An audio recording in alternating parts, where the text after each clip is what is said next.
Market లో invest చేసి మీ డబ్బులు డబుల్ చేసుకోవాలనుకుంటున్నారా? విజయవాడలో జరిగే సుందరరామిరెడ్డి గారి లైవ్ సెమినార్ కి అటెండ్ అవ్వండి.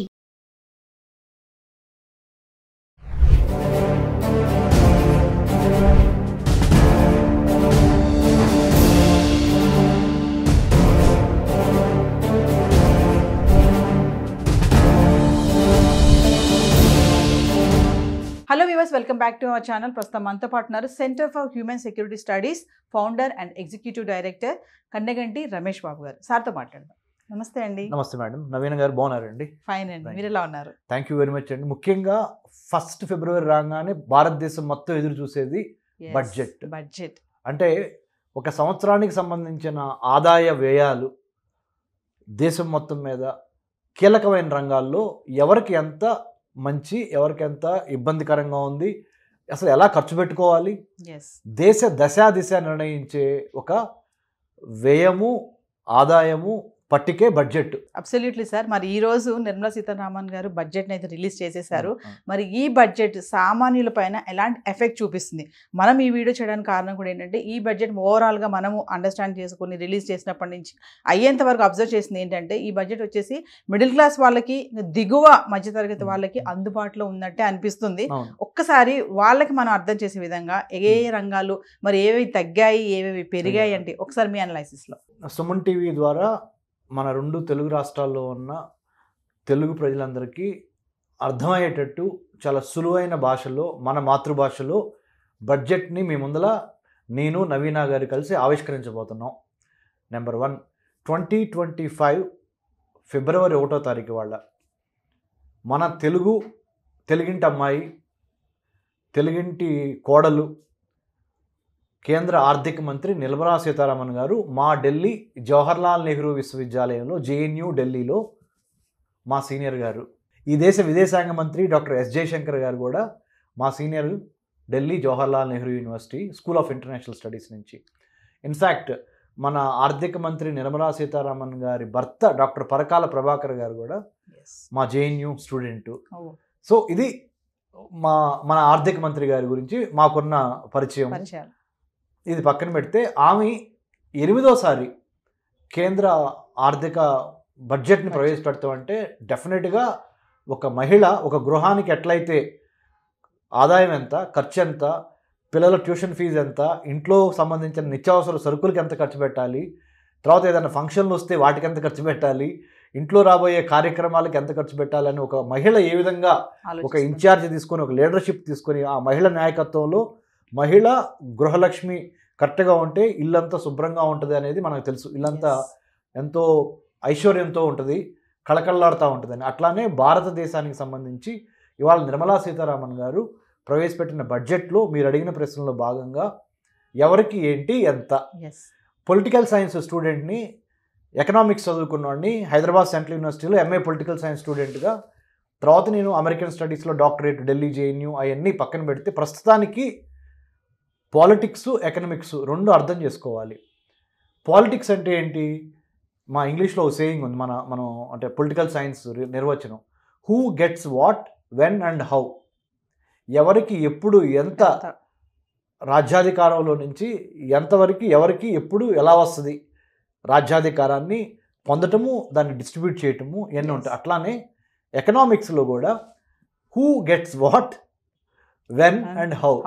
ఎవరికి ఆర్థికంగా ఎంత కలిసి వస్తుంది, ఎక్కడెక్కడ అడ్జస్ట్మెంట్స్ చేసుకోవాలి, ఎక్కడెక్కడ మన ద్రవ్యాన్ని చక్కగా వినియోగించి మన ఆర్థిక అభివృద్ధికి, మన కుటుంబానికి పనికొచ్చే విధంగా ఈ బడ్జెట్ ఉందా లేదా అనేది మీకు అర్థం కావాలి. ముఖ్యంగా ఇందాక నవీనా మేడం గారు చాలా చక్కగా చెప్పారు ఆమె ఇంట్రడక్షన్లో, ఆమె పరిచయంలో. దిగువ మధ్యతరగతి అండర్లైన్ మధ్యతరగతి వారికి సంబంధించిన బడ్జెట్గా దీన్ని మనం తప్పనిసరిగా ఈ 2 వర్గాలకి చాలా లాభం చేకూర్చే విధంగా నిర్మలా సీతారామన్ గారు, మన కేంద్ర ఆర్థిక మంత్రి గారు ప్రణాళిక రచించారు. దానికి మన గౌరవ ప్రధానమంత్రి నరేంద్ర మోడీ గారు ఆమోదం తెలపటం, ఆమె ప్రవేశపెడతాం. బడ్జెట్ సమావేశాలు జనవరి 31 నుంచి స్టార్ట్ అయ్యి ఫిబ్రవరి 13 వరకు మొదటి విడత, తర్వాత మార్చి నుంచి మళ్ళీ ఏప్రిల్ వరకు 2వ విడత, తర్వాత ఇప్పుడు ఫైనాన్స్ బిల్ కూడా ప్రవేశపెట్టాలి దీని తర్వాత. సో ఇవన్నీ పక్కన పెడితే దిగువ మధ్యతరగతికి సంబంధించిన వారికి వచ్చే లాభాలు ఏంటంటే ముఖ్యంగా మ్యానుఫ్యాక్చరింగ్ స్పేస్ అంటారు, మ్యానుఫ్యాక్చరింగ్ ఇండస్ట్రీ, ఉత్పత్తి తయారీ కర్మాగార కేంద్రాలు. అంటే మన పక్కనున్న దేశము చైనా, మన ఇరుగు పొరుగు దేశం చైనా. 3488 కిలోమీటర్లు భూభాగాన్ని మనం చైనాతో పంచుకుంటాం, మన భూ సరిహద్దు. వాళ్ళు ఇవాళ మంచి స్థానంలో ఉండటానికి ఆర్థికంగా కారణం ఏంటంటే వాళ్ళ యొక్క మ్యానుఫ్యాక్చరింగ్ స్పేస్, అంటే పరిశ్రమలు, మైక్రో స్మాల్ మీడియం ఎంటర్ప్రైజెస్ అంటారు, MSME. మైక్రో అంటే చిన్న కుటీర పరిశ్రమల దగ్గర నుంచి, స్మాల్ ఇంకొద్దిగా పెద్ద, మైక్రో ఇంకొద్దిగా పెద్ద, మ్యాక్రో అంతవరకు అన్నీ. అంటే చిన్న కుటీర పరిశ్రమల దగ్గర నుంచి మధ్యతరగతి పరిశ్రమల వరకు, మైక్రో స్మాల్ అండ్ మీడియం. అంటే ఇన్ని 100 కోట్ల పెట్టుబడి వరకు ఒక క్యాప్ ఉంటుంది. అంటే ఒక 10 లక్షల దగ్గర నుంచి లేదా ఒక 5 లక్షల దగ్గర నుంచి కుటీర పరిశ్రమ 200 కోట్లు, 300 కోట్లు, 500 కోట్లు లేదా ఒక 1000 కోట్ల వరకు మధ్య జరిగే ఏ చిన్న పరిశ్రమకు సంబంధించిన అయినా మానవుడి జీవితంలో ఉపయోగపడే ప్రతి నిత్యావసర వస్తువు మీద దాని యొక్క ప్రభావం ఉంటుంది. చిన్న ఉదాహరణ చెబుతాను మేడం. ఎలక్ట్రిక్ వెహికల్స్, తర్వాత solar cells, PV solar cells అని, తర్వాత లెదర్ రిలేటెడ్ ప్రొడక్ట్స్ కానీ, మ్యానుఫ్యాక్చరింగ్ కానీ, లెదర్ గూడ్స్, తర్వాత అన్నిటికీ మించి సూర్యరశ్మిని ఉపయోగించుకొని సోలార్ ద్వారా, అంటే సోలార్ ఎనర్జీ ద్వారా విద్యుత్ శక్తిని ఉత్పత్తి చేసే వాటి మీద కూడా రాయితీ ఇవ్వటము. అంటే చిన్న కుటీర పరిశ్రమల దగ్గర నుంచి మైక్రో ఇండస్ట్రీస్ వరకు ఆంటర్ప్రినరల్గా, అంటే ఔత్సాహిక పారిశ్రామికవేత్తలకి ఊతం, అంటే సపోర్ట్గా మీరు ఏం చేసినా కానీ ఒక 5 లక్షల వరకు మీకు క్రెడిట్ కార్డు ఇవ్వటము వాడుకోవడానికి, అట్లాంటి ఒక 10 లక్షల క్రెడిట్ కార్డ్స్ ఇవ్వటము. అన్నిటికీ మించి మనం ఇక్కడ గమనించాల్సింది ఏంటంటే మనిషికి సంబంధించిన 4 నిత్యావసరంగా ప్రతిరోజు ఆ అవసరం లేకపోతే మనం బతకలేం. ఆ 4టిని బడ్జెట్లో చూపించారు. ఏంటంటే అవి ఆరోగ్యం, మొదటిది ఆరోగ్యం, రెండోది విద్య, మూడోది వైద్యం. ఆరోగ్యం కాపాడుకోవాలి, విద్య ఉండాలి, వైద్యం అంటే హాస్పిటల్స్, ఇంకా మిగతా మెడికల్ రిలేటెడ్ ఇష్యూస్, విద్య, వైద్యము, తర్వాత ఆహారం అతి important, food. So food security, health security, education security, small micro macro industrialization, చిన్న తరహా కుటీర మధ్య తరహా పరిశ్రమలు, వీటి మీద ఎక్కువ దృష్టి పెట్టి వాళ్ళని బలోపేతం చేస్తే ఎకానమీ బలంగా ఉంటుంది. మనది మిక్స్డ్ ఎకానమీ అంటారు. పూర్తిగా క్యాపిటలిజం కాదు, పూర్తిగా సోషలిజం కాదు, ఆ రెండింటి మిశ్రమం మంది. కాబట్టి మన మిక్స్డ్ ఎకానమీలో మనం ఏ విధంగా కాపాడుకోవాలి. ఆల్రెడీ కరోనా దెబ్బ తగిలింది. కరోనా ద్వారా విపరీతమైన ధరలు పెరిగిపోయినాయి. ఉల్లిపాయ దగ్గర నుంచి, ఉప్పు దగ్గర నుంచి, పప్పు దగ్గర నుంచి, మంచినూనె దగ్గర నుంచి ప్రతిదీ కొనలేనంత స్థాయికి వెళ్ళిపోయింది. వాటిని కంట్రోల్ చేయటం ఎట్లా, ఇది ఒకటి పెట్టారు. ఇంకొకటి అన్నిటికన్నా ఇంపార్టెంట్, చాలా మనం గమనించాల్సింది ఏంటంటే మీకు 12 లక్షల కన్నా తక్కువ ఆదాయం ఉంటే మీరు ఇన్కమ్ ట్యాక్స్ ఆదాయ పన్ను కట్టక్కర్లేదు. అది పెద్ద రిలీఫ్ కదా. అది చాలా పెద్ద రిలీఫ్ మధ్యతరగతి వాళ్ళకి కానీ, దిగువ మధ్యతరగతి వాళ్ళకి కానీ, ఎవరికైనా. ఇప్పుడు ఏంటంటే ఈ రిలీఫ్తో వాళ్ళు, అంటే గవర్నమెంట్ కూడా తెలివైందే. నిర్మలా సీతారామన్ గారు ఎందుకు ఇచ్చారు, లాజిక్ ఏంటి అంటే, జనరల్గా ఒకటి ఉంటుంది మనకి, గవర్నమెంట్ ఈ చేత్తో ఇచ్చి ఈ చేత్తో తీసుకుంటుందని. ఇక్కడ ఫ్రీగా ఇవ్వరు, ఏవి ఫ్రీగా ఇవ్వరు. ఇక్కడ మీకు ఆ వెసులుబాటు ఎందుకు కల్పించారంటే 12 లక్షల వరకు మీరు ఇన్కమ్ ట్యాక్స్ కట్టట్లేదు కదా, ఆ ఇన్కమ్ ట్యాక్స్ డబ్బులు మీరేం చేస్తారు, ఏ షాపింగ్కో, లేకపోతే ఏ ఇంట్లో వస్తువులకో, లేకపోతే ఏ బంగారమో, లేకపోతే ఏ బట్టలో, లేకపోతే మీ పిల్లల ఫీజులో, లేదా మీ సినిమాలో, షికారులో, దేనో దానిలో ఖర్చు పెడతారు. ఎలక్ట్రానిక్ గూడ్స్ ఐటమ్స్ ఖర్చు పెడతారు. ఈజీగా మరి ఖర్చు పెట్టినప్పుడు అక్కడ పన్నులు వసూలు చేస్తారు. ఇక్కడ వసూలు చేయకుండా ఇన్కమ్ ట్యాక్స్ ద్వారా ఇవన్నీ అక్కడ వసూలు చేస్తారు. కాబట్టి ఏదో ఒక విధంగా గవర్నమెంట్కి తెలుసు ఈ చేత్తో ఇచ్చి ఈ చేత్తో తీసుకోవటం. సో దాన్ని ఆమె చాలా స్మార్ట్గా, అంటే సార్ మనకు ఫ్రీగా వస్తుంది అనే దానిపైన అట్రాక్ట్ అవుతాం, కానీ దాని యొక్క అంతర్లీనంగా ఏముంది ఖచ్చితంగా చూడం కదా. ఆఫర్ ఉంది అంటే అక్కడికి వెళ్ళడానికి ముందు ట్రాప్, అది ఒక ట్రాప్. కానీ it's a sweet trap, maybe an encouraging trap. You feel good, oh now అంటే నేను ఇన్కమ్ ట్యాక్స్ కట్టక్కర్లేదు, ఐఎమ్ బీయింగ్ హ్యాపీ, రిలీవ్డ్ అనేది ఒకటి ఉంటుంది. ఆ ఒక్క ఉత్సాహంతో కొద్దిగా ఎక్కువ ఖర్చు పెట్టేస్తాం. సో అది వేరే విధంగా you have to pay indirect taxes. Indirect taxes అంటే వస్తువుల మీద ఉన్న ట్యాక్సెస్లో మీరు వెళ్ళిపోద్ది, వెనక్కి మళ్ళీ బ్యాక్ టు గవర్నమెంట్ వెళ్తుంది. సో ఇది ఒకటండి. అన్నిటికీ మించి ఇంకోటి ఏంటంటే రైతులకు సంబంధించి కూడా వాళ్ళు ఒక 20 లక్షల స్కీమ్స్, 20 లక్షల కోట్ల రూపాయలకు సంబంధించిన స్కీమ్స్ కూడా రైతులకు సంబంధించి కూడా ఈ యూనియన్ బడ్జెట్లో తీసుకొచ్చారు. అన్నిటికన్నా ముఖ్యంగా ఏంటంటే కుటీర పరిశ్రమలు, చిన్న మధ్యతరగతి పరిశ్రమలతో పాటు కొన్ని సెక్టర్స్, అంటే ఇంపార్టెంట్గా మన వాళ్ళకి తెలియటం కోసం కొన్ని ఇంపార్టెంట్ సెక్టర్స్ నేను డిస్కస్ చేయబోతున్నాను. ఆ సెక్టర్స్ మూలాన మీకు ఇంకా క్లారిటీతో నేను మీకు దీన్ని మేము ఆవిష్కరిస్తాను. ఏంటంటే అవి క్లీన్ టెక్ మ్యానుఫ్యాక్చరింగ్, అంటే మ్యానుఫ్యాక్చరింగ్ చేయండి కానీ పర్యావరణాన్ని దెబ్బతీయకుండా, అంటే development should not come at the cost of nature. ఒక సేయింగ్ ఉంది ఇంగ్లీష్లో. తెలంగాణ రాష్ట్రంలో forest college and research institute అని ములుగులో ఉంది. ఇక్కడ ములుగు ఆ డిస్టిక్లో forest college and research institute. అందుట్లో ప్రియాంక వర్గీస్ మేడం గారు అని Indian forest service madam garu, very dynamic officer, very committed officer Priyanka Varghese garu. ఆ మేడం గారు ఒక మంచి కొటేషన్ ఇచ్చారు. Ensure nurture nature, ensure future. Okay, ప్రకృతిని నర్చర్ చేయండి అంటే ప్రకృతిని కాపాడండి, తద్వారా మీ భవిష్యత్తుని మీరు కాపాడుకున్నట్టు. Nurture nature, ensure future. Same way ఈ బడ్జెట్లో నిర్మలా సీతారామన్ గారు, ఆమె మహిళే, ప్రియాంక వర్గీస్ గారు ఈ మహిళలు చాలా మరి తెలివిగలవాళ్ళు కదా. సో ఎంత బాహుబలైనా ఒక తల్లికి కొడుకే కదా. కాబట్టి ఇక్కడ మేడం గారు కూడా ఏం చేశారంటే, నిర్మలా సీతారామన్ మేడం గారు, please spend wisely so that your future is secured అనే విధంగా ఆమె ఏం చేశారు, క్లీన్ టెక్ మ్యానుఫ్యాక్చరింగ్ మీద దృష్టి పెట్టారు. To improve domestic value addition, jobs and build an ecosystem for solar PV cells. ఇందాక చెప్పాను నేను, ఈవీ బ్యాటరీస్, ఎలక్ట్రానిక్ వెహికల్కి సంబంధించిన బ్యాటరీస్. అంటే ఇప్పుడు కాలుష్యం విపరీతంగా పెరిగిపోయి లంగ్స్ పాడైపోవటం, ఊపిరితిత్తులు దెబ్బతినటం, అంటే ధ్వని కాలుష్యము, ఆహార కాలుష్యము, నీటి కాలుష్యము, ప్రతిదీ కాలుష్యం అయిపోయింది. దాని నుంచి కాపాడుకోవటం కోసం ఎలక్ట్రిక్ వెహికల్స్ బ్యాటరీస్తో, అంటే ఈ డీజిల్, పెట్రోలు ఇలాంటివి లేకుండా, వాటి నుంచి వచ్చే పొగతో ఇబ్బంది పడకుండా ఎలక్ట్రిక్ వెహికల్ బ్యాటరీస్ ఎవరైతే ఉత్పత్తి చేస్తారో వాళ్ళకి రాయితీలు ఇవ్వటం.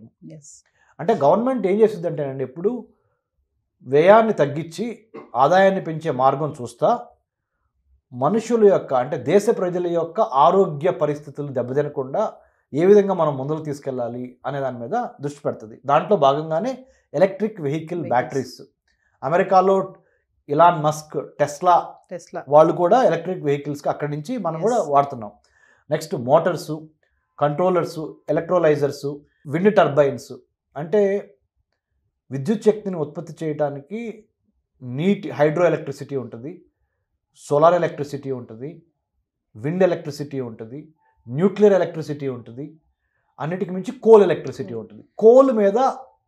కోలుని కాల్చి దాంట్లోంచి ఎలక్ట్రిసిటీ తీయటం అనేది పర్యావరణానికి దెబ్బ, మన ఆరోగ్యానికి దెబ్బ. కాబట్టి అలాంటి ఆపేసేసి విండ్ మిల్స్ ఎక్కువగా, అంటే గాలి ద్వారా న్యాచురల్గా విండ్ మిల్స్ ఎక్కువ చేసి ఆ విండ్ మిల్స్ వచ్చిన ఎనర్జీని, అంటే ఎనర్జీ అంటే పవర్ అంటే విద్యుత్ శక్తి, మనం కరెంట్ అంటాం, ఆ కరెంట్ని ఎట్లా పెంచుకోవాలి, తద్వారా ఇది. తర్వాత గ్రిడ్ స్కేల్ బ్యాటరీస్. వీటన్నిటి మీద మన కేంద్ర ఆర్థిక మంత్రి నిర్మలా సీతారామన్ గారు చాలా రాయితీలు ఇవ్వటము, జనానికి ఎడ్యుకేట్ చేయటము, ఎంకరేజ్ చేయటము, so that they will spend more on and also spend wisely, తెలివిగా ఖర్చు పెడతాము. ఇంకొక ఇంపార్టెంట్ మేడం, ఇందాక నేను చెప్పాను, కస్టమైజ్డ్ క్రెడిట్ కార్డ్ ఇవ్వటం. ఒక 5 లక్షల వరకు మైక్రో ఎంటర్ప్రైజెస్కి క్రెడిట్ కార్డ్ ఇవ్వటం. ఆ క్రెడిట్ కార్డులో మీరు ఏదైనా అవసరాలకి, జనరల్గా చిన్న మధ్యతరగతి కుటీర పరిశ్రమల వాళ్ళు ₹1,00,000 అవసరమైతే వడ్డీకి తీసుకురావటం, ₹2 వడ్డీ, ₹3 వడ్డీ, ₹5 వడ్డీ, ఆ వడ్డీలు కట్టలేక ఇబ్బంది పడతామో జరుగుద్ది. అందుకని ఆ బాధలు గమనించి ఒక 5 లక్షల వరకు చిన్న చితక అవసరాలు ఏమన్నా ఉంటే క్రెడిట్ కార్డు ద్వారా మీరు కొనుక్కొని వాడుకొని మళ్ళీ ఆ క్రెడిట్ కార్డుని భర్తీ చేయడం ద్వారా చేయొచ్చు. ఇది ఒక మంచి చాలా మంచి, అధిక వడ్డీకి ప్రైవేట్ వాళ్ళ దగ్గరికి వెళ్ళి వాళ్ళ దగ్గర ఇబ్బంది పడే కన్నా ఇది ఒకటి చేయమని, ఇది ఒకటి మంచిది. తర్వాత దానికి మీరు ఏం చేయాలంటే ఉద్యమ్ పోర్టల్లో రిజిస్టర్ చేసుకోవాలి ఎవరైతే కుటీర చిన్న తరహా మధ్య పరిశ్రమల వాళ్ళు. నెక్స్ట్ ఇంకా ఇంపార్టెంట్ ఏంటంటే she hopes the upcoming finance bill gets passed without any difficulties అని అన్నారు. అంటే అది ఫైనాన్స్ బిల్ గురించి మాట్లాడుతూ చెప్పింది, అది మీకు సంబంధం లేదు, అందుకని నేను చెప్పట్లేదు అది. ఇంకొకటి ఏంటంటే అస్సాం భారతదేశంలో ఉత్తర ఈశాన్యంలో ఒక ఇంపార్టెంట్ రాష్ట్రము అస్సాం రాష్ట్రం. ఆ అస్సాం రాష్ట్రంలో న్యూ యూరియా ప్లాంట్, అంటే వ్యవసాయానికి సంబంధించిన యూరియా ఉంటుంది కదా, అది లేకపోతే ఎక్కువ పంటలు పండట్లేదు కాబట్టి ఆ యూరియాని ఉత్పత్తి చేసే ప్లాంట్ నామరూప్ అని, అదొక ఊరి పేరు, ఒక జిల్లా పేరు అస్సాంలో. అక్కడ ఒక పెద్ద ప్లాంట్ ఈజ్ 12.7 లక్షల మెట్రిక్ టన్స్ ఉత్పత్తి చేయగలిగిన సామర్థ్యం ఉన్న ఒక యూరియా ప్లాంట్ని నామరూప్ అని అస్సాం రాష్ట్రంలో ఆమె ప్రవేశపెట్టడం జరిగింది. ఇంకొకటి ఏంటంటే అన్నిటికి మించి మకానా, అంటే న్యూట్రిషియస్ ఫుడ్. మకనా అనే ఒక, మీరు చూసే ఉంటారు, మన పాప్కార్న్ లాగా ఉంటుంది చూస్తానికి, హెల్దీ, చూస్తానికి పాప్కార్న్ లాగా ఉంటుంది, అది చాలా హెల్దీ ఫుడ్. కాబట్టి కాస్ట్ కూడా ఎక్కువ. మన పౌషక ఆహారం చూడండి, నేను ప్యూర్ వెజిటేరియన్ తింటాను కాబట్టి చూడండి ఎంత స్ట్రాంగ్ ఉన్నాను. ఇలా మీరు కూడా ఉండాలని నిర్మలా సీతారామన్ గారు మేడం గారు ఏం చేశారంటే వెజిటేరియనిజంలో భాగంగా మకానా అనే ఒక న్యూట్రిషియస్ వాల్యూ ఉన్న ఫుడ్ ఐటమ్ మీద ఆమె చాలా ఒక బోర్డు, అంటే ఇప్పుడు మనకి cotton board, chilli board, tobacco board, ఇలా బోర్డు ఉంటుంది, కోకోనట్ బోర్డు. ఇలానే ఈ మకానా అనే ఒక న్యూట్రిషియస్ ఫుడ్, పౌషిక ఆహారము, పోషక విలువలు కలిగిన ఇది తింటే మన ఆరోగ్యవంతులు అవుతారు మన భారతీయులు అని చెప్పి ఆ ఒక బోర్డు సెటప్ చేసింది. Makhana board in Bihar. బీహార్ కూడా మనకి ఉత్తరప్రదేశ్ పక్కన బీహార్ రాష్ట్రంలో. To improve the production, processing, value addition and marketing of makhana. ఈ మకానా అనే దానికి ఇచ్చేసేది మేడం. అన్నిటికన్నా ఇంకోటి మించి మేడం 22 లక్షల జాబులు క్రియేట్ చేసింది. 2025-2026 ఆర్థిక సంవత్సరంలో 20 లక్షల మందికి ఉపాధి కలిగించాలని ఈ బడ్జెట్ నిర్ణయించింది. ఇట్స్ వెరీ గుడ్ కదా sir. Very good. Job opportunities అంటే there is no free lunch అంటారు, అంటే ఎవ్వరు మనకి భోజనం పెట్టరు ఫ్రీగా. ఒక రోజు పెడతారు, 2 రోజులు పెడతారు, 3 రోజులు పెడతారు. మనం కూడా వేరే వాళ్ళని అడగటం కూడా తప్పు. ఉపాధి కల్పించుకోవటం అంటే చాలా మంచిది. ఎలా అంటే మేడం, మనకి తెలుగులో కూడా ఒక సామెత ఉంది, నువ్వు నిజంగా వేరే వ్యక్తికి సహాయం చేయాలనుకుంటే ఆ వ్యక్తికి ఒక స్కిల్ నేర్పించు, ఒక నైపుణ్యం నేర్పించు. చేపలు ఇవ్వబాక చేపలు పడతాం నేర్పు. ఎన్నాళ్ళని చేపలు ఇస్తాము, చేపలు పడతాం అనే ఒక స్కిల్ నేర్పిస్తే దాని ద్వారా ఆ కుటుంబం బాగుపడుతుంది ఆర్థికంగా కానీ అనే ఒక లాజిక్, అనే ఒక విజ్డమ్ నుంచి ఇవి ఏం చేశారంటే 20 లక్షల మందికి ఉపాధి కల్పన సంబంధించిన జాబ్స్ క్రియేట్ చేయాలి 2025-2026 ఆర్థిక సంవత్సరంలో అనేది ఇంకొక హర్షించదగిన, అంటే అన్ని వర్గాలు, కులాలు, మతాలు, పార్టీలకు అతీతంగా 20 లక్షల మందికి ఎంప్లాయ్మెంట్ క్రియేట్ చేయాలి అనేది ఒక important decision of the union budget of 25-26.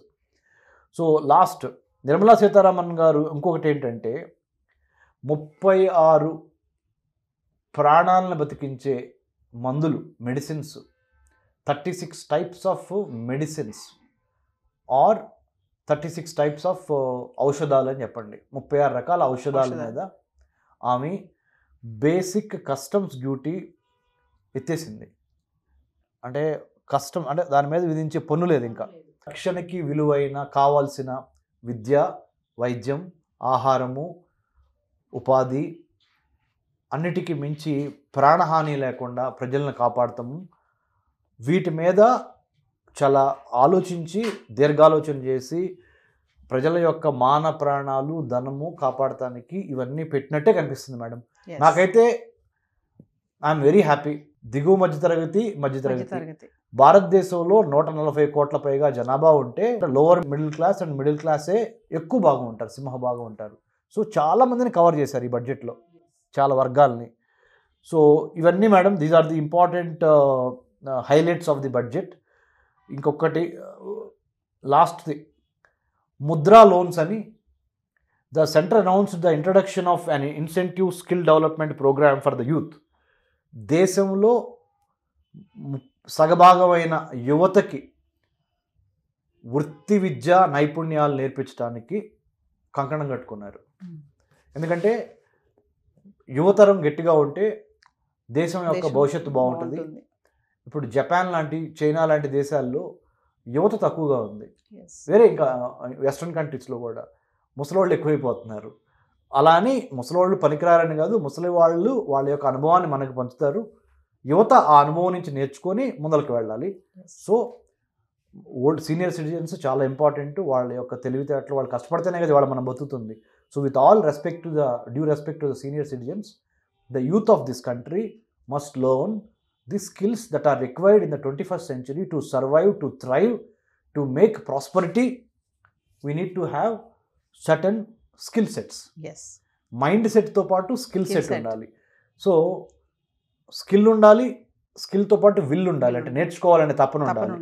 When you have నైపుణ్యము, అంటే నీకు నైపుణ్యం ఉండి నేర్చుకోవాలనే తపన రెండు కలిసినప్పుడు then you can go for the kill. అంటే దాన్ని సాధించడానికి కావాల్సిన ఆ చతురత, ఆ విజ్ఞత, ఆ పరిజ్ఞానము నీకు అబ్బుతాయి. So skill, will equals to kill. Kill means you are not killing somebody or something, you are trying to achieve that particular thing. గెలుపు కోసం చేసే ప్రయత్నం. సో ఈ ముద్రా లోన్స్లో భాగంగా madam Sitharaman announced that the government will provide Mudra loans for home stays. Tourism డెవలప్మెంట్లో భాగంగా Mudra loans ఇస్తున్నాను. భారతదేశానికి 11,098 కిలోమీటర్ల కోస్తా తీర ఉంది. Just imagine all of you, Suman TV చూస్తున్న ప్రేక్షకులకి ఒకసారి ఊహించుకోండి, గుజరాత్, మహారాష్ట్ర, గోవా, కర్ణాటక, కేరళ, తమిళనాడు, ఆంధ్ర, ఒరిస్సా, వెస్ట్ బెంగాల్, ఈ నెక్లెస్ ఊహించుకోండి. ఈ నెక్లెస్లో 9 కోస్తా రాష్ట్రాలు ప్లస్ అండమాన్ నికోబార్, దామన్ దియు, పాండిచ్చేరి, ఇవన్నీ కలిపి మీకు లక్షద్వీప్, ఇవన్నీ కలిపి 11,098 కిలోమీటర్ల సువిశాల కోస్తా తీరం ఉంది. ఈ కోస్తా తీరాన్ని అద్భుతంగా టూరిజం డెవలప్మెంట్ చేయాలి. దేశ విదేశాల నుంచి యాత్రికులు వచ్చి విదేశీ మారక ద్రవ్యం, అంటే వేరే దేశానికి సంబంధించిన కరెన్సీ, డబ్బులు మన దగ్గరికి వస్తే తద్వారా మన యొక్క ఆర్థిక అభివృద్ధి జరుగుద్ది. ఎప్పుడైతే ఆర్థిక అభివృద్ధి జరిగి ఫారెన్ ఎక్స్చేంజ్ పెరిగిందో, మనకి ఫారెన్ కరెన్సీ, డాలర్స్, లేకపోతే ఇంకా వేరే వేరే యూరోపియన్ యూరోస్, లేకపోతే మన రియాల్స్ ఏదైనా పెరిగినా కానీ, అంటే the moment we improve our foreign currency will have the power to buy dollars, then we can take care of many other things. So how do you do that? Improve the tourism sector, trade, tourism, hospitality industries, talent, technology. ఈ 5 చాలా important. Trade, tourism, hospitality, talent and technology. ఇవన్నీ కలిపితే దేశం అభివృద్ధి చెందుద్ది, దేశానికి సంబంధించిన ఆర్థిక అభివృద్ధి అవుతుంది. ఆర్థిక అభివృద్ధి రావడానికి ఈ ముద్రా లోన్స్ ద్వారా కొంత వెసులుబాటు కల్పించి హోమ్ స్టేస్, ఇప్పుడు మీ ఇంటిని హోమ్ స్టేగా పెడితే టూరిస్ట్ వచ్చినప్పుడు వేరే కంట్రీ నుంచి, they don't need to necessarily stay in a hotel, they can stay in your home and pay money. So నీలాంటి చిన్న చిన్న వాళ్ళకు కూడా మీరు సముద్ర తీర ప్రాంతంలో, ఉదాహరణ మన తూర్పుగోదావరి జిల్లా, వెస్ట్ గోదావరి జిల్లా, శ్రీకాకుళం, విజయనగరం, విశాఖపట్నం, నెల్లూరు, ఒంగోలు, ఇలా సముద్ర తీర ప్రాంతంలో ఉన్న ఈ కోస్తా జిల్లాలలో సముద్ర తీర ప్రాంతానికి టూరిస్టులు వచ్చినప్పుడు వాళ్ళు మీ ఇళ్లలో ఉండటానికి కూడా మీరు ఏదన్నా ఒక టూరిజం చిన్న చిన్న కుటీర పరిశ్రమల్లోనే ఈ పర్యాటక రంగాన్ని అభివృద్ధి చేసే ప్రాసెస్లో టూరిజం స్పాట్స్ పెట్టుకుంటే మీరు తప్పనిసరిగా government will give you some రాయితీ. ప్రభుత్వం మీకు ప్రోత్సాహం ఇచ్చి మీకు డెవలప్ చేసే విధంగా కూడా చేస్తుంది. అంటే వ్యవసాయం మీద ఆధారపడతాం ఒక ఎత్తు అయితే, వ్యవసాయం ఒక్కోసారి కలిసి రాదు బికాజ్ ఆఫ్ మెనీ అదర్, అంటే ప్రకృతి వైపరీత్యాలు కానీ, తుఫాన్లు కానీ, ఇంకోటి కానీ. అలాంటప్పుడు కూడా ఈ టూరిజం అనేది ఒక ఆల్టర్నేటివ్ సోర్స్ ఆఫ్ ఇన్కమ్ జనరేషన్గా టూరిజం సెక్టర్ కూడా డెవలప్ చేయాలి. సో ఇవన్నీ ఇప్పుడు నేను చెప్పినవన్నీ నవీన గారు చాలా చెప్పాను. మళ్ళీ ప్రేక్షకుల కోసం మీ అనుమతితో 4 పాయింట్లు చెప్తాను. 20 లక్షల మందికి ఉపాధి కలిగించడం నెంబర్ 1. 12 లక్షల కన్నా తక్కువ ఆదాయం ఉన్న వాళ్ళకి ఇన్కమ్ ట్యాక్స్ లేదు, ఆదాయ పన్ను కట్టక్కర్లేదు. 2, ప్రాణ రక్షణకు సంబంధించిన 36 రకాల మెడిసిన్స్ మీద కస్టమ్స్ డ్యూటీ ఎత్తి పారేశాను. ఆమె చెప్పిన మాట. Yes. ఇది కాకుండా ఒక 5 లక్షల రూపాయలు విలువ చేసే క్రెడిట్ కార్డు కార్డ్ చిన్న పరిశ్రమల వాళ్ళకి ఇచ్చేసాను, మీరు 1,00,000కి 2,00,000కి 3,00,000కి వడ్డీల దగ్గరికి వెళ్ళి వెళ్ళకుండా ఆ వడ్డీలు మన తెలుగులో చెప్పాలి అంటే తడిసి మోపుడేని అంటారు, అలాంటివి లేకుండా you don't need to overspend or don't need to go under stress by taking loan. వడ్డీలు కట్టలేక చాలా మంది Suicides. ఆత్మహత్యలు, సూసైడ్లు, రైతులు పాపము, చిన్న చిత్తగా పరిశ్రమల వాళ్ళు ఒక 5 లక్షల రూపాయలు లోన్ తెచ్చుకోవాలంటే తలప్రాణం తాక్కొస్తుంది. అంటే ఆ డాక్యుమెంట్ అంటే ఈ డాక్యుమెంట్ అంటాడు, అది కావాలంటాడు, ఇది కావాలంటాడు. సో అందరికీ అన్ని డాక్యుమెంట్స్ ఉండవు వాళ్ళ. సో అలాంటప్పుడు ఈ క్రెడిట్ కార్డు 5 lakhs వరకు ఇది ఒక మంచిది. అన్నిటికీ మించి పర్యావరణానికి సంబంధించి పొల్యూషన్ తగ్గించడానికి electric vehicles, solar battery cells, wind turbines, లెదర్కి సంబంధించిన గూడ్స్, ఇట్లా ఏదైతే ఉన్నాయో అంటే నిత్యావసర దానికి సంబంధించి ఉప్పు పప్పు మీద కూడా ట్యాక్సులు తగ్గించి ఈ విధంగా ఒక రకంగా చూస్తే ఓవరాల్గా I think we should be very happy about the budget. So జాగ్రత్తగా ఖర్చు పెట్టుకుంటా ముందల ఫైనాన్షియల్ ప్లానింగ్ చేసుకుంటే ఐ థింక్ వీఆర్ గుడ్. అంటే సార్ ఒక గృహిణి ఇంటి కోసం ఎలా ఆలోచిస్తుందో అలా నిర్మలా సీతారామన్ గారు ఈ బడ్జెట్ని కూడా అలాగే చేశారని అంటున్నారు ఫైనల్గా. తప్పనిసరిగా నవీన్ గారు చాలా బాగా మీరు దాన్ని అర్థం చేసుకొని ఒక్క వాక్యంలో మీరు చెప్పారు. ఎందుకంటే మహిళలకి మాత్రమే దేవుడు ఆ శక్తి ఇచ్చాడు భూమికి. ఏ శక్తి? ఏదన్నా ఉత్పత్తి చేయగలిగిన శక్తి ఒక మహిళకి, ఒక మాతృభూమికి. అంటే ఈ రెండిటికే planet earth and lady or women, you have the power to procreate. మీకు క్రియేట్ చేయటమే తెలుసు కానీ నాశనం చేయటం తెలియదు. ఆ దిశగా చూసినా కానీ నిర్మలా సీతారామన్ గారు ఒక మహిళగా, మన ఆంధ్ర తెలంగాణ కోడలుగా ఆమె అందరికీ, ముఖ్యంగా దిగువ మధ్యతరగతి గృహిణుల్ని దృష్టిలో పెట్టుకొని, కుటుంబాలని దృష్టిలో పెట్టుకొని, ఆమె కూడా కింద నుంచి వచ్చిన ఆమె కాబట్టి, మిడిల్ క్లాస్ నుంచి వచ్చిన ఆమె కూడా, she is not a Zamindar of that sort. So she understands what happens, the kind of financial stress that lower middle class and middle class families go through. I think keeping all that on mind, I think whatever she could, she did. I think thank you for the time through Suman TV. Thank you Naveen గారు. 2025 బడ్జెట్లో దిగువ తరగతి, మధ్య తరగతి వాళ్ళకి ఎలాంటి effect ఇస్తుంది, ఎలా ఉంది అని చాలా క్లియర్గా ఎక్స్ప్లెయిన్ చేశారు. Thank you sir. Thank you అండి. జై హింద్. హాయ్, మొట్టమొదటిసారిగా మన విజయవాడలో క్లాస్ రూమ్ ట్రైనింగ్ అండి, 1 day క్లాస్ రూమ్ ఎన్విరాన్మెంట్లో ఆఫ్లైన్ వెబినార్ జరగబోతుంది. అండ్ ఇంట్రెస్ట్ ఉన్న పార్టిసిపెంట్స్ ఈ కింద స్కూల్లో ఉన్న నెంబర్కి రింగ్ చేసుకొని సీట్ బుక్ చేసుకోండి. దీంట్లో ETFs, index funds and mutual funds మీద completely and hand folding experience మీకు ప్రొవైడ్ చేయబడుతుంది. దీని ద్వారా ఏంటంటే మనం ఎసెట్స్ని స్టాక్ మార్కెట్లో ఎలా మేనేజ్ చేసుకోవాలి, ఎలా గ్రో చేసుకోవాలి, ఎలా ప్రొడక్ట్ చేసుకోవాలో అంటే ప్రాక్టికల్గా నేర్చుకుంటారు. అండ్ మీ ఇప్పటి వరకు మనం ఆన్లైన్లోనే మీరు అటెండ్ అవుతున్నారు. ఇక నుంచి మీరు మన విజయవాడ సిటీలోనే అండ్ లైవ్లో క్లాస్ రూమ్ ఎన్విరాన్మెంట్లో నేర్చుకునే ఛాన్స్ దొరుకుతుంది. కాబట్టి ఇంట్రెస్ట్ ఉన్న పార్టిసిపెంట్స్ కింద స్క్రోల్ అవుతున్న నెంబర్కి పింగ్ చేసి సీటు రిజర్వ్ చేసుకోండి. Thank you.